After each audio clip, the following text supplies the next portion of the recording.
Chapter 12. Heart to Heart, Thorn to Thorn. The next morning, Philip awoke long after dawn. He felt beaten up even if he didn't look it anymore, thanks to the fairy's healing, and got ready as slowly as he could. Frike's first lesson surely wouldn't be as bad as Poena's teachings, but he installed and let his mind wander anyway. He had to apologize to Briar Rose even if it didn't fix anything.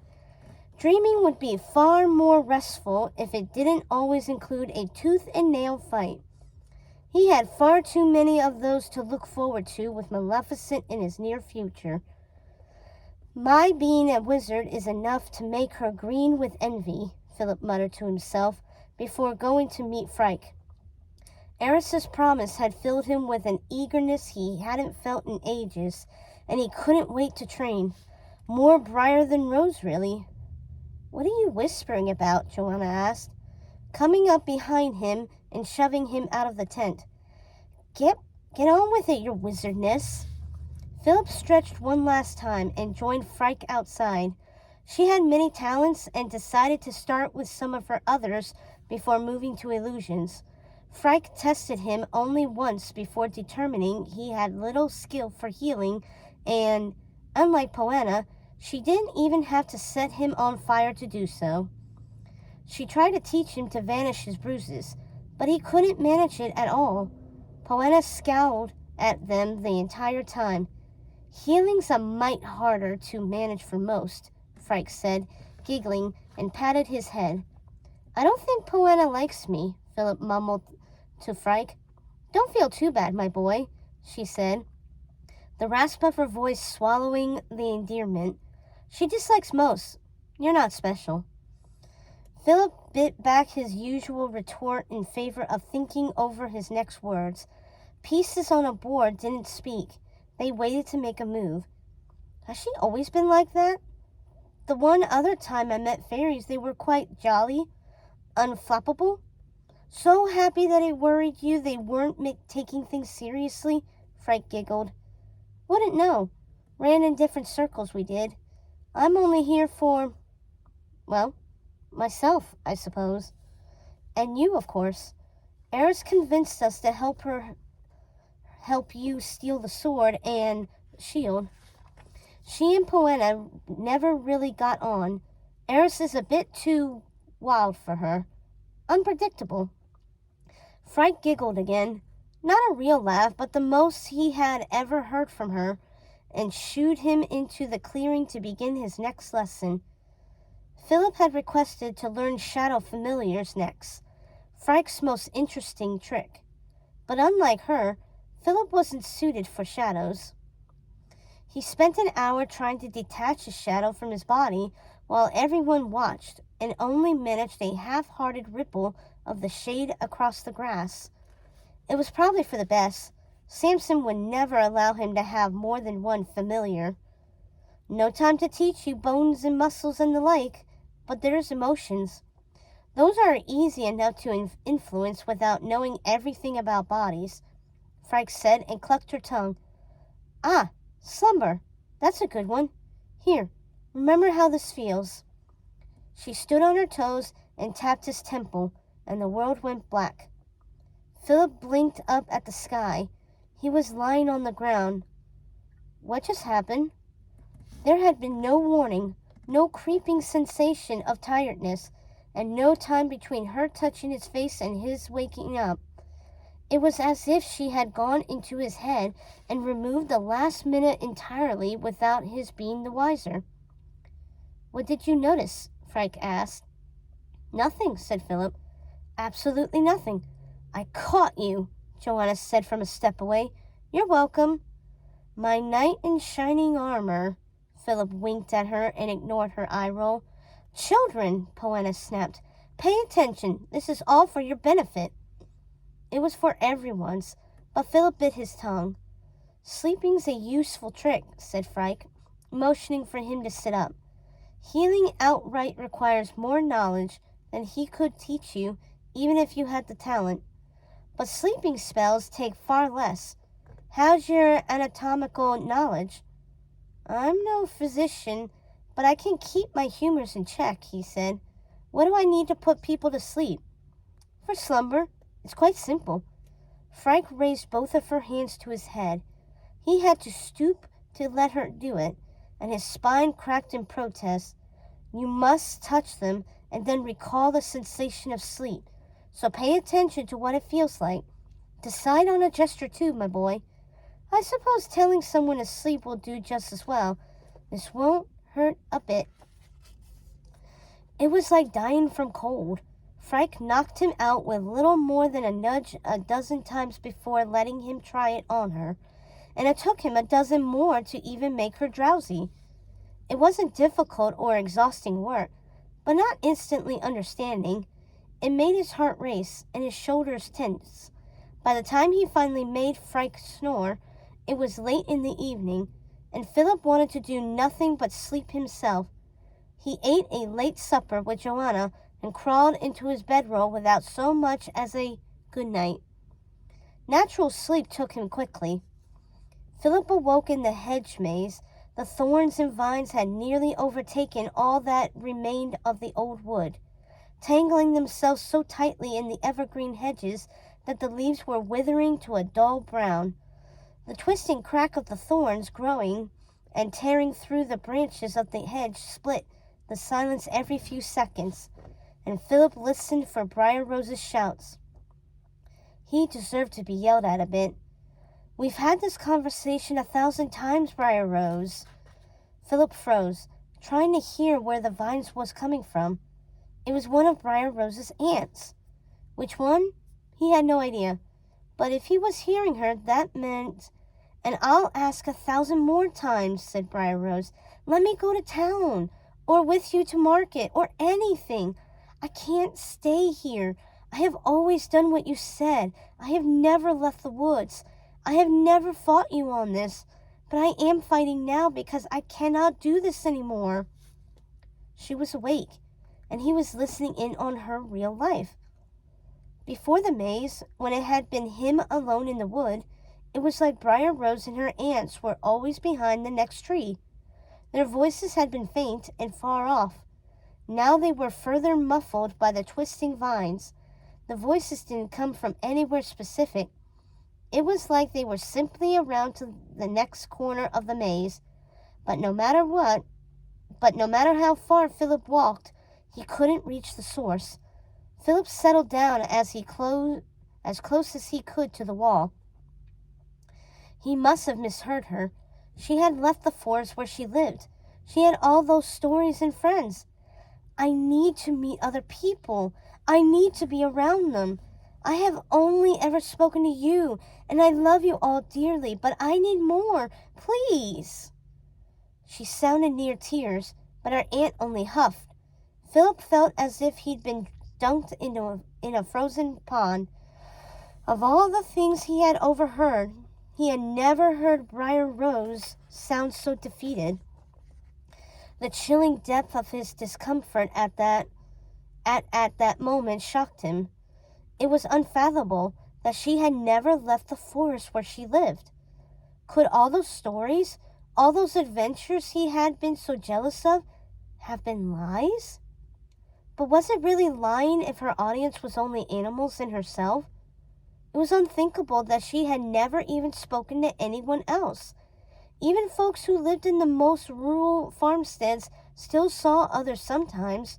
Avoiding everyone took work. Now, dear, it's for your own good. We know best, said one of her aunts in an insultingly beat tone. Why? He shouted as she pleaded the same question. Desperation made her voice waver, but her aunt seemed not to notice. Philip did. One laughed and said, Oh, sweet girl, you know we'll explain it all to you one day, but you must trust us. You know we're doing this to protect you, another said. What is the point of protecting me if my heart is broken before I'm safe? Asked Briar Rose. All I want to do is go to town.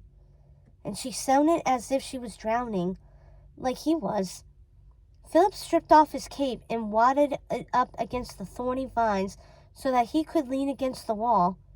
Maybe he could hear the conversation more clearly if he got closer. It's too dangerous. That was one of the other aunts, the strict one. Philip had always imagined her tilting her head and staring down her nose at whomever she was talking to. You'll understand one day. She doesn't need to understand. She needs you to listen, said Philip. He rubbed his face. He had a terrible feeling in the pit of his stomach. His father had often said similar things. Philip was supposed to be a heroic knight, but his father had all sorts of rules he couldn't know for reasons his father wouldn't share, to keep him safe. Philip had always wanted someone who listened to him, and he had yelled at her, said terrible things, hated her because she listened. It made perfect sense now, though. Briar Rose had never been anywhere or met anyone. She was trapped and alone, so it was no wonder she had 1,000 questions for him every time they met. He had always been jealous of her travels, but this time as a knight, journeying through Artwine must have seemed like an unattainable freedom to her. If he were in her situation, he would ask a million things too. It wasn't selfishness or nosiness. Speaking to him was the only means of escape she had. I don't want to understand. Please, I cannot stay here alone. Let me go with you. Absolutely not, said one of the aunts. That's final. Briar Rose took a breath, sobbed and hiccuped, and her aunts discussed how best to fix her splotchy face. She gasped, and slowly the voices of her aunts grew quieter and quieter, until the only thing he could hear was her footsteps as she fled. I'm sorry, he said. His disappointment that Briar Rose would not be joining him in the dream world was as strong and bitter as his anger at her aunts, but he pushed it to the back of his mind. She wouldn't fall asleep easily after that, and would find comfort in her only friends, the animals. That would at least make her feel better. I hope I get to tell you that soon. Philip threw himself into his training with Frike the next day to keep himself from thinking about Briar Rose. He found illusions were far easier than nature magic or defending against fire. Philip could create an image of a boulder to hide behind that no one would know was fake until they tried to touch it. Or he could conjure a screech behind someone to distract them. The illusions weren't always exactly what he wanted, but they were close enough for his first real day of training. A distraction is a distraction is a distraction, said Frike, applauding as he made an owl hoot behind her. Keeping up multiple illusions is difficult, but you can overlay them with enough practice. Visuals, sounds, smells. Try to copy your deer. She pointed at Samson. And Joanna laughed from her seat, watching everything to find holes in his illusions. Horse deer, said Eris. Humans ride horses. Try to copy your horse then, Frike said. Philip glanced at Samson. He and Taliesin had been enjoying their time of rest, grazing and rolling about with little interruption. Philip raised his hand and whispered what he wanted to do, and slowly an image of Samson appeared. Philip moved his fingers as if modeling clay, and the real Samson snorted. Taliesin eyed the illusion, pawing at the dirt. Philip twisted his hand to his mouth and imagined a stick of celery. A carrot appeared in the illusion's mouth. Close enough, said Philip, dropping his hand. Samson charged his copy and tried to yank the carrot free, snorting when he bit through nothing. Philip laughed and beckoned Samson to him. He had no idea how to explain magic to horses. Eris snorted, and Poena glanced at her. Maleficent will be less forgiving than we are, she said sharply. You must... A loud neighing came from the illusions of Samson, and Poena jumped, clutching her chest. She glared at Eris. We have 6 days, Poena said, and no shield as of yet. It's fine, said Eris, restraining her laughter. Philip, try again. Frike beckoned him nearer and circled his illusion of Samson. You're lacking detail. You mustn't leave anything out. They spent the rest of the day perfecting Philip's illusions and the commands and gestures he used to summon them. He fell into a restless sleep after midnight, hoping to speak with Briar Rose. Instead of opening his eyes to the dream wood, he awoke to Frike leaning over him, nearing nose to nose. He yelped. He wanted to apologize to Briar Rose and make sure she was all right, not wake up to Frike's shockingly bad breath in his face, but it must have been time for his test. "Outside when you're ready," she said, "but be quick about it." She flitted out the flap.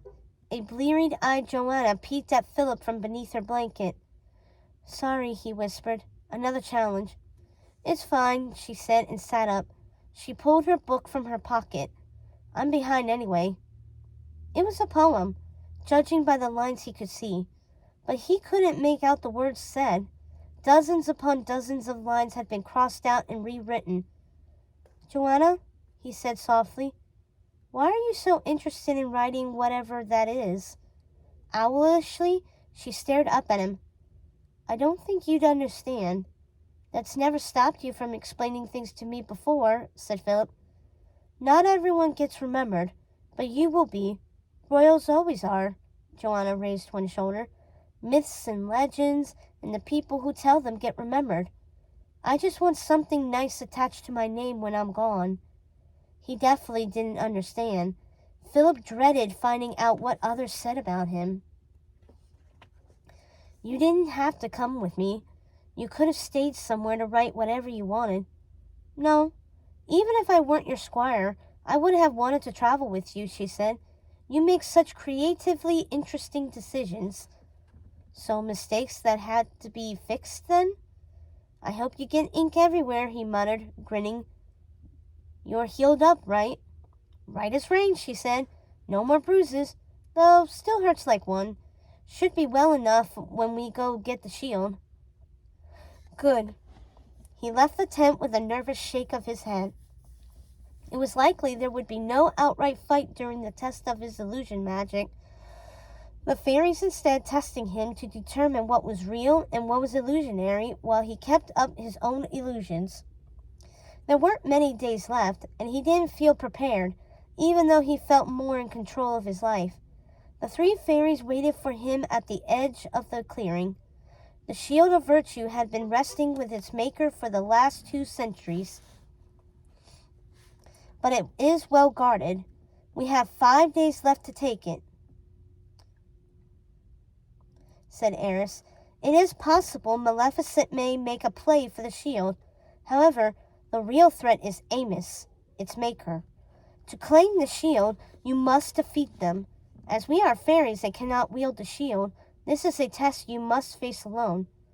"So you'll face today alone as well," said Frike. "Ready?" "I think so," he said. "What do I need to do?" Eris grinned, her wand sliding into her hand. Incapacitate me." She swung her wand up, and a blast of wind so cold he couldn't breathe threw him across the clearing. Philip landed hard on his back, the shock and pain trembling through his body. He struggled to get to his feet. Samson and Taliesin squealed. "Don't panic, only training," he muttered to himself. Philip raised one hand as if lifting something. Wall! A stone wall as tall as his hips appeared before him, and Philip ducked behind it, racing for the trees. His heart slammed into his ribs. He had expected to fight Frike. Frike was a terrifying prospect, but Eris wouldn't hold back. She knew he wanted to be the best. "Oh, for magic's sake," Eris muttered. "Hiding won't beat Maleficent." He was in the cover of the trees before she dealt with his illusion, but a cool breeze rippled through the leaves. Nature magic made graveyards of forests. He had to get out of there without her the wiser. But Eris was good. She was far better than he with magic, knew all the intricacies of it. She definitely wouldn't fall for the trick he had used on Poena. "What can I do?" he whispered. The bitterly cold wind that foretold Eris's magic swept through the trees, and he sprinted away from it, staying in the tree line. Branches and vines clawed at his back as he ran. Come out! Come out wherever you are, your highness, Eris called. Philip raised his hand and twisted it, mumbling, wind. The gust shoved her encroaching plants back. He moved in a semicircle around the clearing, staying low in the bushes. Footsteps sounded behind him. A breath rustled his hair. Philip elbowed whatever was behind him and hit nothing. You think you can touch me? That you're worthy of that? A hauntingly familiar voice whispered in his ear. He felt nothing, but a face leaned over his shoulder. The nose was sharp and delicate, the skin a pale green, and the lips blood red. Oh dear, Maleficent said. Does our valiant prince doubt my presence? My power? She wasn't real. She was a nightmare summoned by Frike or Eris to scare him into revealing himself. Philip needed to distract all the fairies to even get close to Eris. This illusion was nothing to worry about. No thank you, he whispered, and crept toward the side of the clearing where Taliesin and Samson were watching the fairies with wide eyes. Their ears were back, and Taliesin kept shuffling toward the tent where Joanna waited. Samson sniffed up another toward the tree line. Philip held a finger to his lips. Distract them for me, Philip said quietly, once he was close enough. He gestured for Samson to run. I will give you 1,000,000 carrots if you tear off through that clearing right now.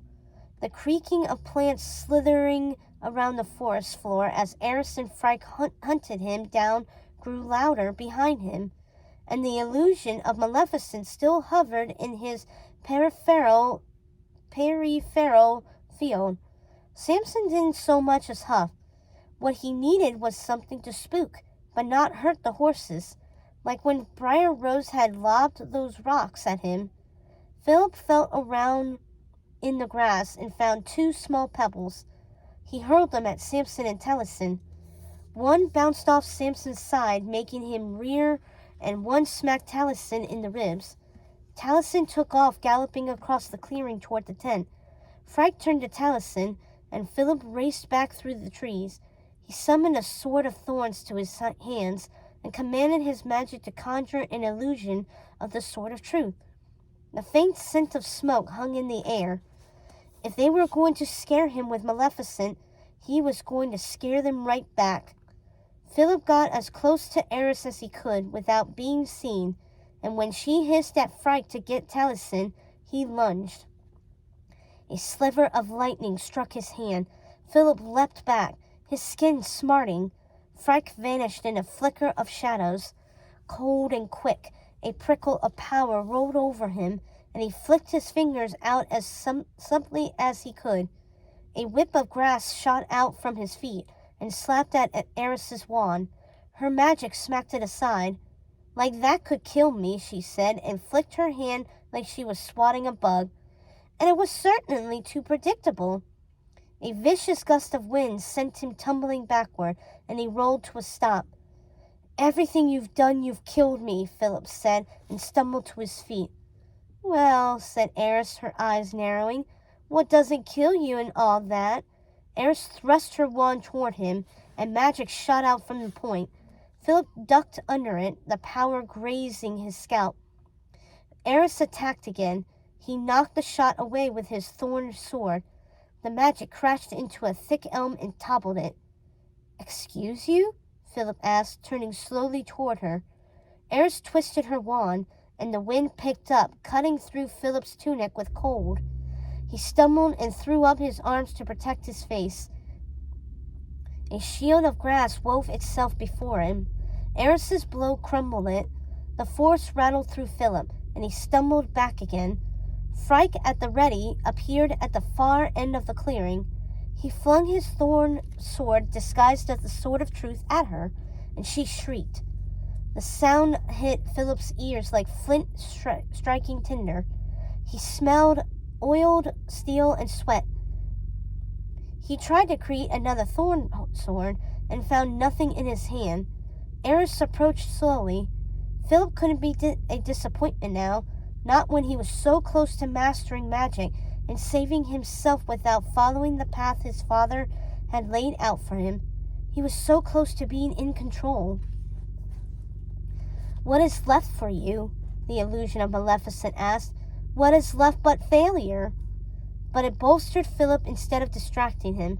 He thought of Briar Rose, alone in the wood and in her waking life, all of himself staring at the stars and waiting for the reprieve of sleep, and of everything Maleficent had taken from him. That soft, quiet moment between being awake and being asleep consumed his mind. Maleficent had stolen his dreams and left nothing but nightmares. He made a gesture at Eris as if gathering something in his hand. Magic flared at his fingertips. Philip closed his eyes. He felt, rather than saw, Eris slowly slip into unconsciousness. She gasped and flinched, and her eyelids fluttered. The plants around him stilled, and the air warmed. Maleficent's illusion vanished. "Your Highness?" Poena's voice was softer than he had ever heard it before. "It would be best if you opened your eyes." There was something different about this magic. It had been hotter and angry, and his mouth tasted like ash. "That felt different," he said. Poena clucked. It was different, but she did not elaborate. "Did it work?" asked Philip, cracking open one eye. Poena scoffed and shook her head. Frank, kneeling next to Eris, was tapping the sleeping fairy's cheek. Eris was splaying out in the center of the clearing, her wand hand over her head, and her eyelids fluttered. Frank poked her face again, and Eris jerked awake. "You put me to sleep?" she said, and shuddered. "You knocked me out cold." Philip beamed, and Poena let out a raspy laugh. "And what fun it was," Poena said. "Good job." It was a good way to incapacitate without killing, and Philip's joy at doing it successfully nearly tore out of him. He took a deep breath instead of whooping. Eris yawned and rose. "That won't take out someone like Maleficent," said Eris, "but it will definitely work on her minions." She noticed when Philip smirked. "You're pleased, aren't you, that you need not kill her minions?" asked Eris, narrowing her eyes. Knights and princes had to rationalize things like murder when it was for the good of the kingdom, changed with the whims of the rulers. Philip knew Joanna felt the same way about killing, though she had strong feelings about all the other laws as well. It was partly why he wanted her as a squire. "Astounding," Eris continued. "You robbed a wizard just a few days ago. Your moral compass is inscrutable." Philip shrugged. "Some things are worse than others." But he was only getting better.